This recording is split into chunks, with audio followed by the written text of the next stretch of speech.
மேட்டுப்பாளையத்தில் நடைபெற்ற motor cycle பந்தயம் அண்டை மாநிலங்களில் இருந்து வீரர்கள் பங்கேற்பு. கோவை மாவட்டம் மேட்டுப்பாளையம் சிராஜ் நகர் பகுதியில் மோட்டார் சைக்கிள் பந்தயம் நடைபெற்றது.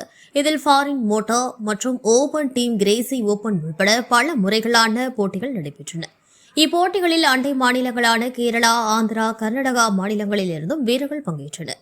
இந்த மோட்டார் சைக்கிள் பந்தயத்தில் இருசக்கர வாகனத்தில் வீரர்கள் சீறி பாயும் காட்சிகள் அங்கு இருந்த பொதுமக்களை வெகுவாக கவர்ந்தது. வெற்றி பெற்ற வீரர்களுக்கு பரிசுகளும் சுழற் கோப்பையை மோட்டார் பந்தய ஒருங்கிணைப்பாளர்கள் வழங்கினர்.